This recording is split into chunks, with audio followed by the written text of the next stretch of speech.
Idan aka ce za ka yadda a sa maka sunan wata halitta ko dabba, na tabbata ba za ka yadda a sa maka sunan kunama ba. Domin kunama wata dabba ce mai shegen hatsari, musamman ma ga al'umma da ma sauran halittu gaba ɗaya. Ita takan yi rayuwa ne a gida ko daji da sauran wurare da mutane suke rayuwa, ko kuma wajen da wasu halittu suke rayuwa. Tana da wani ƙari, da zaran ta harbe ka za ta sa maka wani ruwa mai dafi. Wannan ruwa mai dafi duk girman mutum ko kuma duk girmansa za ka ga yana zufa. Hatsari ce ga al'umma sosai gaba ɗaya.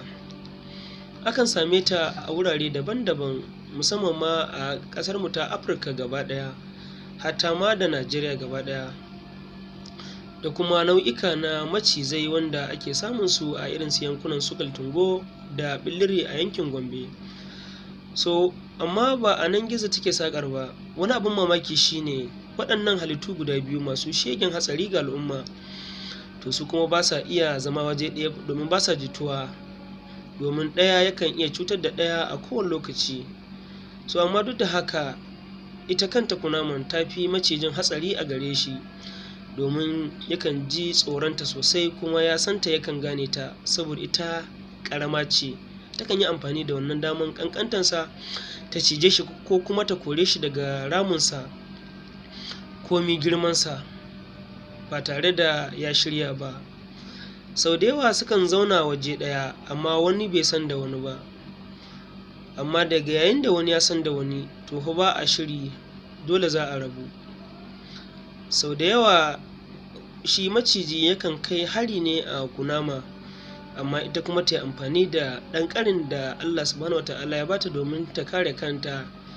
Da zaran kuma ta kawo masa harbi zai ƙoƙari ya ja da baya, saboda ya tabbata daga ya same shi to ajalinsa kenan ya zo, ba makawa sai ya mutu. Sau da yawa yakan yi jinya ya warke, amma sau da yawa kuma baya wuce awa 12 ko awa 24 da zarar ta cije shi yakan mutu, saboda tsananin dafin da yake jikin wannan kunama ɗin. In ya haɗu da nasa dafin, akan samu wasu matsaloli wanda sukan saka jininsa ya reaction, sai ya haɗu guban jikin nasa sai ya tashi, sai masa illa a jikinsa. Muna da irin waɗannan halittu a Afirka sosai da wasu wurare daban-daban, amma nau'ikan su kunaman kala-kala ne, domin na jeji akan ce mata dubu, na gida kuma zaka ganta ja, ita ba kamar na jeji ba ne.